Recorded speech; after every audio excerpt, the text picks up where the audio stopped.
Welcome to Carter's Country Club. This is episode 2, bikes, buoys, and ballet. And my big question is, are you raising a boy?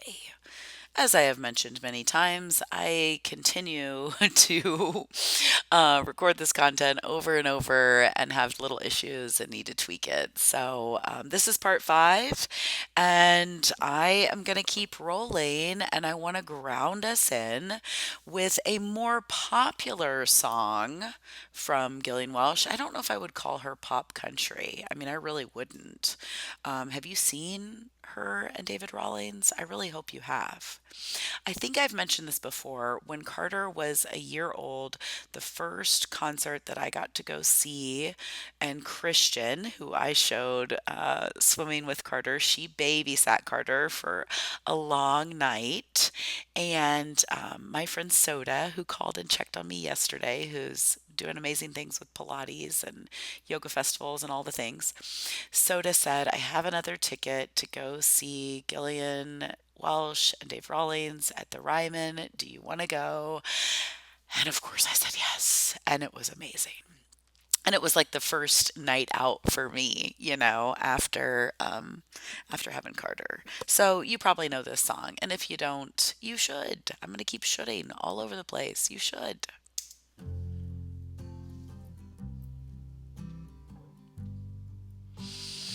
I hope you're standing or sitting on a Swiss ball or doing something very healthy for your body. But let's take a deep breath and listen.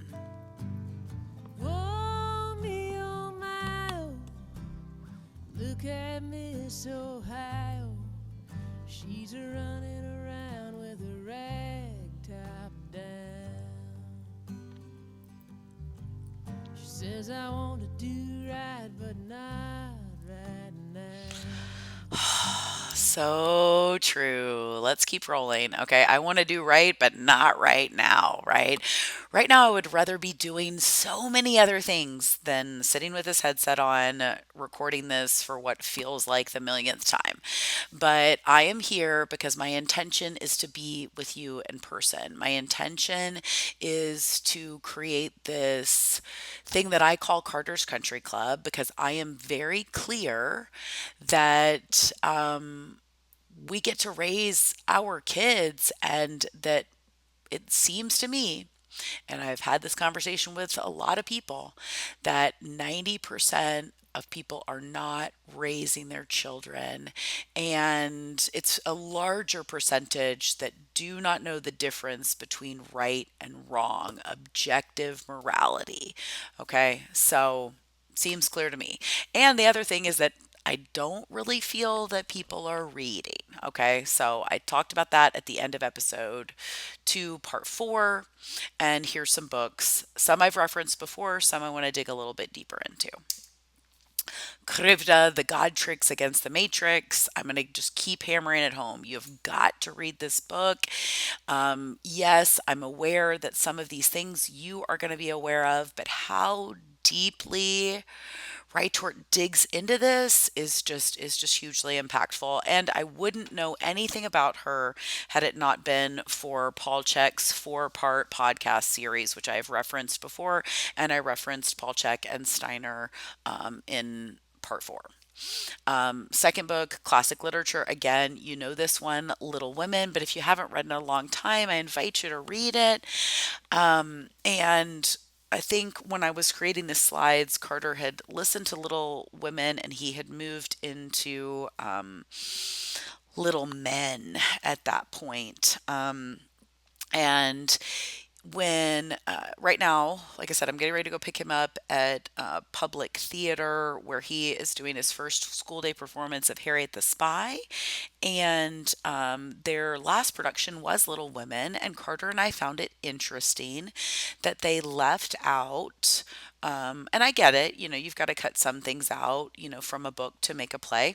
But this adaptation left out the professor, left out Joe getting married, and totally left out her starting a boys, you know, school program, her taking in boys, right? Which kind of leaves out that orphan reference, which we've already talked about before. And again, make sure, go down the rabbit hole about orphans in the 1800s. Just dig deep. But Carter said that he's going to be interested when I see his production of Harriet the Spy to notice what is left out in their play from the book. And I said, Carter, are you really sure that you remember everything that is left out in the book, or are you equating this to the movie, right? Because once we read the book, I kind of say, okay, like if we can watch the movie. And he said, no, no, there's things that are left out from the book. So that's why we have to read, right? They don't even have to burn the books nowadays, right? People just don't read them, or they listen to an abridged audiobook, or they just watch a movie, right? Not us. We're digging in. The last book I've referenced before, but and the reason why I reference Temple Grandin is I feel a very strong connection to people with Asperger's and varying types of autism. Not just because I love to work with them and swim and in the pool, but because when I met my first person that I knew had Asperger's, that I was told had Asperger's, I felt like I got him and I felt like his brain was similar to mine in certain ways. And I have said this before, I am not sure if the 11 childhood vaccinations that I received affected me, but I am very aware of the correlation between the raise in childhood vaccinations and the rates of autism, as well as all the other things, right? So, yes, let's keep reading, keep checking out the books. And as I mentioned before, it's not about privilege, it's about choices. I identified for most of my life as a dirt bag rock climber, right? Once I knew what a dirt bag rock climber was, I wanted to be one. So, and you have seen this astrological constellation, or this constellation in the background, which is Aquarius. And I've mentioned this before. I have 6 planets in Libra. I am a stellium. My rising sign is Aquarius. Justin's sun sign is Aquarius. So we're very air oriented, here. Carter is also a sun and moon in Libra, but his rising sign is a fire sign. So here we have the air, the, Aquarian energy. But that's why I love being at heights and I love climbing. And this next little song that you'll hear an excerpt from, I played it in episode 1, but I know that sometimes we have to hear things a few times. I don't know how many, I can't remember what the research is of how many times we have to hear it for it to sink in. But let's listen to Emmy Lou once more.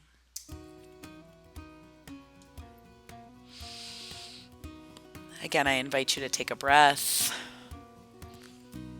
put your body in a healthy shape or position, maybe ground in, maybe sit up, maybe stand up. See the sweat upon my brow. I know my destination. Nothing's gonna stop me now. I'm running on desire. Baby, I got nerves of steel. Coming down to the wire. Lord above me, guide the wheel. Keep me in your prayers tonight. I'll be with you upon that road.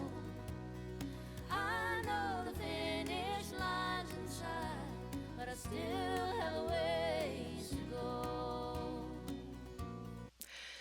So we have a ways to go. Oh, sorry about that. I've been working on these transitions in episode 3 and 4. I have made sure that things revolve and rotate so that there is a better transition for the music. But I created episode 2 a while back. It's just been a challenge to record it. So I have shared before that movement was the way that I saw the world, on top of being a dirtbag rock climber. And that was the kind of pulling and challenge within me is I, wanted to be in nature, but I also wanted to be in the studio, right? And that studio being a dance studio or a yoga studio or a Pilates studio, like in the gym, right? I want to be in the gym and I want to be outside and I want to be doing all of the things. And so I wanted to share with you a little bit of some of the audio and the podcast that I created for Beyond Movement before I took all of that down. And I'd really invite you to leave some comments wherever you're watching this video, if you would like me to re upload that content. The audio's not great, but the content was. Okay, welcome to the Beyond Movement 90-day foundational strength training program for women. This is week 8.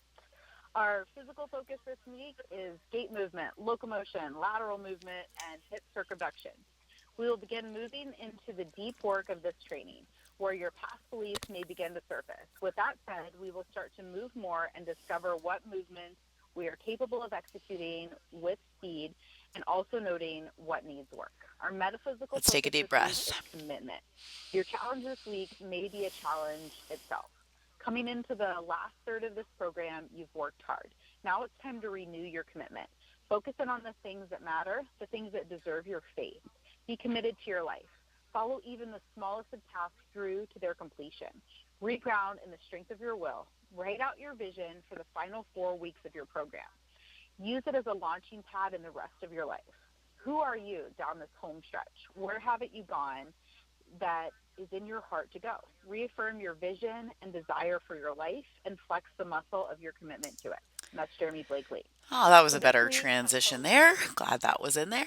But yeah, so I chose commitment because I am committed, and that is why I am here. And what I was taught, and I understand that in the realm of life coaching and personal development, that we can get kind of culty, that I do understand that the New Age movement was co opted, but with all occult wisdom, right? It's occulted, it's hidden, so you've got to kind of dig in there. But what I was taught is that you're either committed or you're not committed, right? There's no like, um, you know, oh, I'm overcommitted, right? I was taught that overcommitted is committed to nothing, right? So when I was younger, I was committed to rock climbing. And right now, I am reading Mind Gym. Okay, so if I forget to put that in the show notes, then leave me a comment here and I'll put it in the description of the author of Mind Gym, Gary. I'm blanking on it. But I'm kind of confronted with that because in my life right now, I have a goal for my team. I have a goal for my summer swim team to win championships. I'm getting ready for a recital, but I don't have a personal athletic goal. And when I thought about that, initially I was like, do I want to really train and participate in CrossFit? No, I really can't get behind that brand because of, the lack of swim safety in the CrossFit Games, which is a whole other story for a whole other time.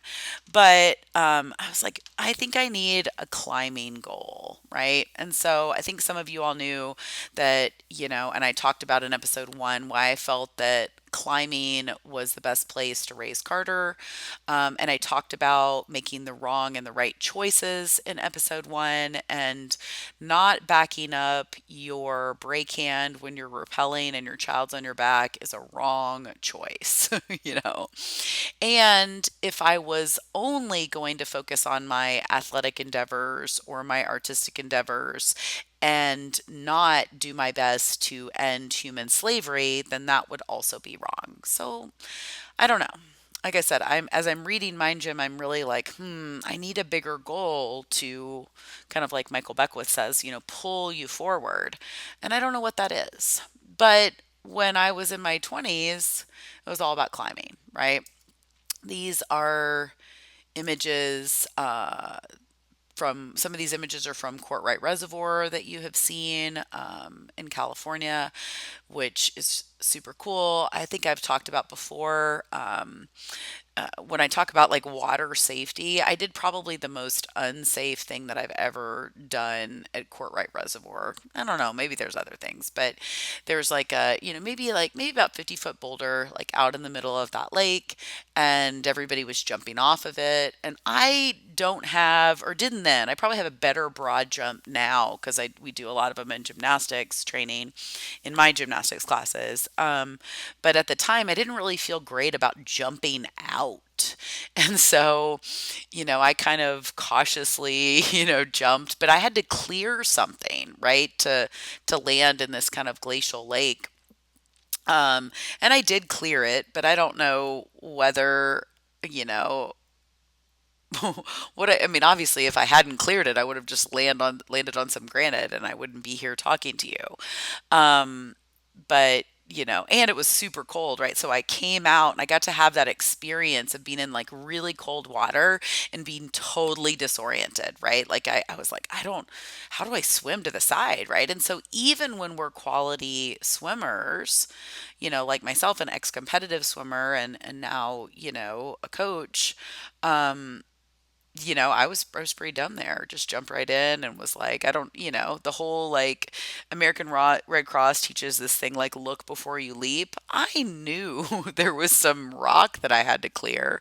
Um, but anyway, so I digress. But like I said, I just share all these so you get where I'm coming from. I have a little bit of a different life than I've led. So these are bouldering pads if you're unfamiliar. This Bishop in California, which is on the east side of the Sierras, is like a bouldering mecca. And that's where I first kind of learned to slackline a little bit. When I perfected a slackline, I mean, you can't really perfect a slackline, right? It's a practice. But when I could walk a slackline comfortably, was after I did some training with the yoga slackers, actually. But when I kind of first walked a slack line was when I spent the season in Joshua Tree, totally being a dirtbag, right? Like living out of a tent, all of the things. And I would go to meet these guys to go climbing with them in the morning. And, this is before smartphones and all those things. I had some kind of little cell phone, I guess, that I didn't even really use. Um, but I just knew I got up early, and so I would go to their house and wait because they would take me, climbing, and so I would slackline in their backyard. Climbing here saved my life from the confines of materialistic illusion that we're taught as children in school. The way I see it, there are two worlds. There's the world where nothing is sacred except money, and the other world where everything is sacred. One of the original um, Stone Masters, right? He's before the Stone Monkeys, so they call them. And if you haven't watched Valley Uprising, you should. There's definitely lots of climbing books you should read. I think I referenced Lynn Hill's book in episode one. But this is definitely the way I saw it, right? I totally connected with this quote. And I was focused on climbing. And I want to share this next image because you can see my acne, which is a whole other conversation for another day. But I made a different choice, right? My mom made the first choice. Her choice was that she wouldn't let me take Accutane. And she did her research and she looked at this big massive book and she knew that they were going to take blood tests and she said absolutely not. I don't know what this is, but it's not good for you. And I flipped out. But my mom made another wonderful choice, and I was intuitively led to this choice when I was in a ballet class. So I was in a ballet class. It was probably about that time period. I don't know if I'd already started working with Lindy, or if this was before. But I was in a ballet class, and this woman walked up to me at Santa Monica College. I think it was like ballet, I don't know, 400, 500, something like that. And she said, please don't take offense by this. These are her words, or this is what I remember. Please don't take offense by this, but this woman will heal your skin. And she handed me a card. Oh, it just makes me like want to cry for this day. And I told my mom, and I called my mom, and I'm like, Mom, like somebody's telling me about this facialist, like an esthetician. I don't really know about that. Like, but my mom said, well, we've tried everything, like try it. And if you want Lindy Walsh's information and you want her products, Naturally Lindy, then please leave a comment here and I will connect you with her. I have sent many friends and clients to her over the years because she did heal my skin and so much more, right? Like she was my I had already been exposed to healers by this point, right? I was 20 years old. I think when I saw Lindy, 20 or 21, and I'd already been exposed to true healers. So I knew what I was in the presence of when I met Lindy. And I saw her every 2 weeks for a really long time. And then we would go down to every month. And then I would see her over the years. And she was the first person I called when I was pregnant with Carter.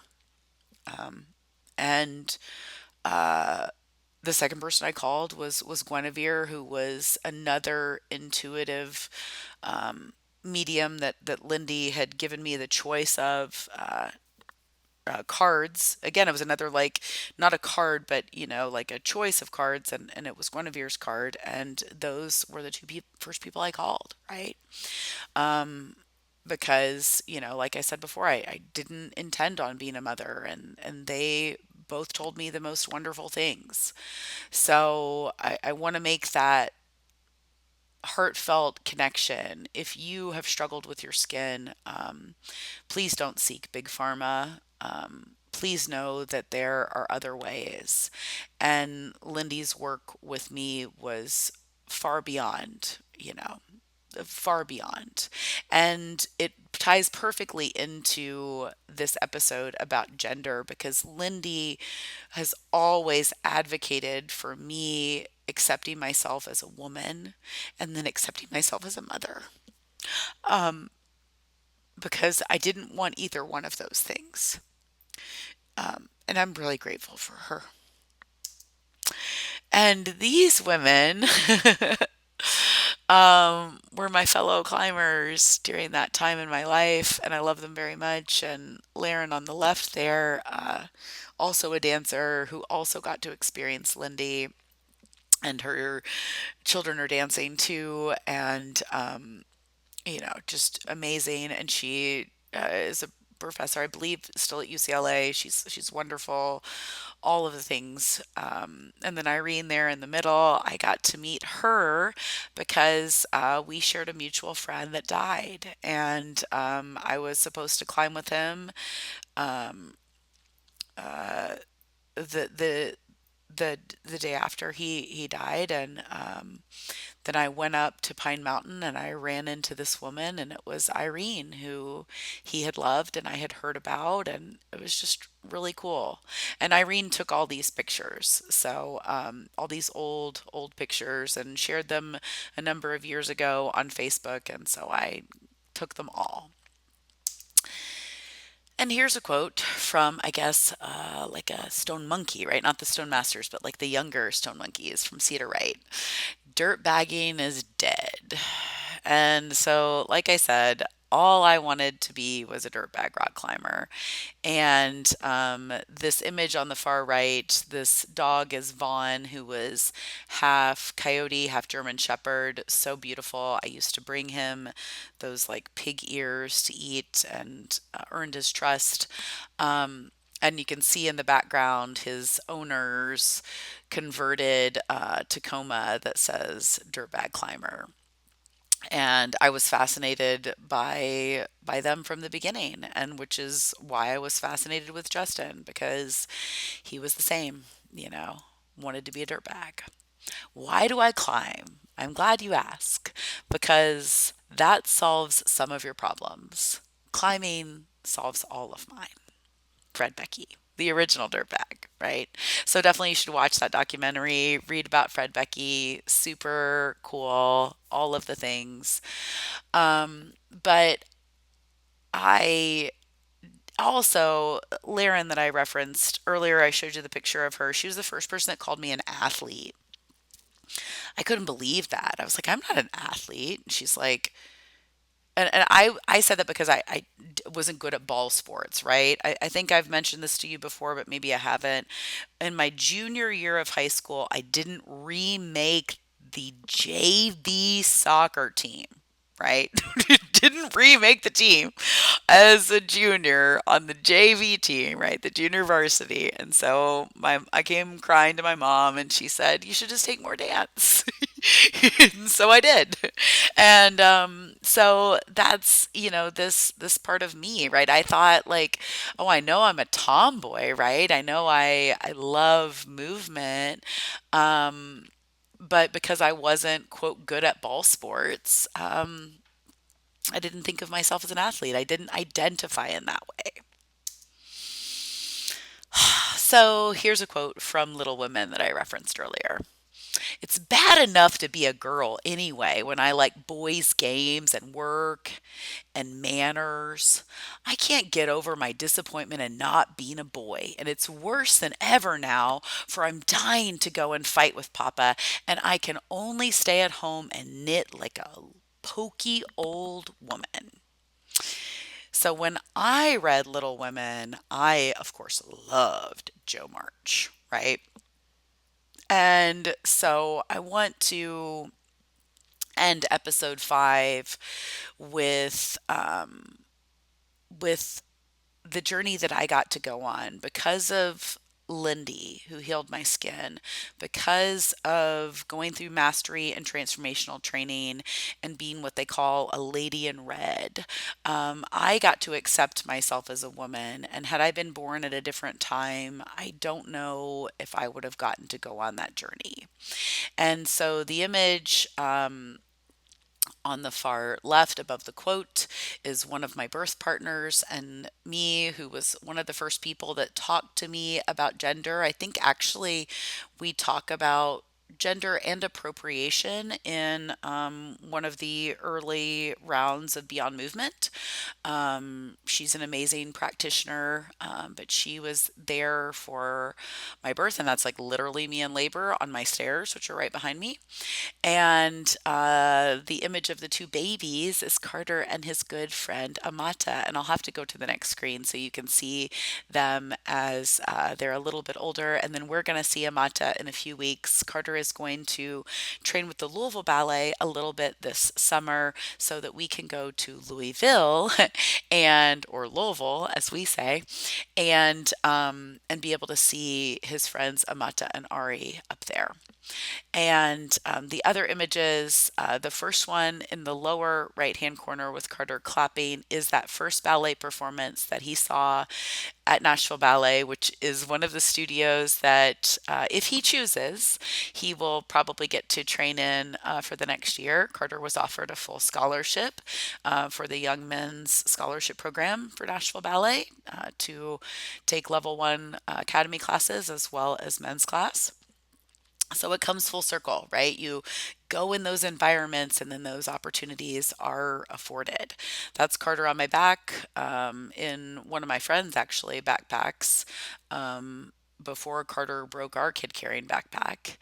And then the last image there on the far left and the bottom is Carter with my grandfather, who we called Gum Buddy.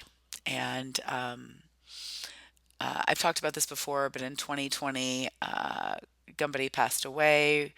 Really, or excuse me, he passed away in 2019, I believe, and so he didn't have to go through the experiences in 2020. So when he was in his assisted living, Carter got to be his joy and come in, and he would remember Carter and sometimes call my mom different names and ask me if I knew his wife Betsy and all those things, but he always remembered Carter. So be with your children, raise them, and be aware of, who they are. And there are only two genders, and we'll talk about this in more detail.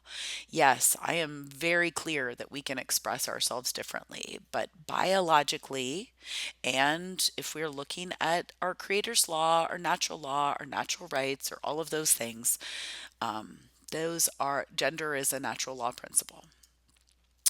And this is Carter and Amata on his third birthday, both playing with the sand that they love, and they are actually playing with the sand that is in the back of the volleyball court at Miguel's, which there didn't used to be a volleyball court, and there was, and there wasn't, so all of the things, but they enjoyed the sand.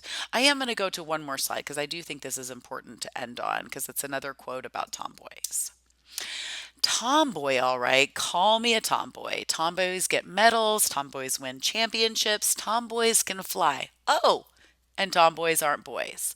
I don't know who Julie Fowley is, but I had to steal that quote because I love it. These are some images of me growing up, and I was the quintessential tomboy. That's me laying on a bed with all of my friends from my youth group. And I'm wearing a boys soccer t-shirt and big sweatpants, you know. Doesn't mean that um, I am a boy. I just like to wear my stepdad's clothes. I did. I like to wear, I still have some of my stepdad's things since he's passed away, some of my uncle's things, and some of my grandfather's things. So I'm happy to inherit all the old flannels. But I wouldn't have gotten to go on this journey if I didn't have a family that raised me, one of which is my dad there with his cool knee socks. They don't go all the way up to his knees, right? He's just got, Carter wears the knee socks. My dad's got just like the crew socks, but Carter loves those too. And, my dad looks pretty fantastic in those short shorts, if I do say so. You know, he's a tank. The Lashbrook legs are real. He's strong. Um, and, all of the things. So I'm going to leave it at that today. Um, be present to our children, just like be present to your children. I'm going to be present to mine and the ones that are around me, and I'm going to support them. And just because they express themselves differently doesn't mean that they need pharmaceutical interventions or big pharma interventions or to have surgery. So we get to go on that journey, right? We can accept ourselves and the biology that we're given, and we can go on that journey together. Thanks for listening, and I'll see you soon.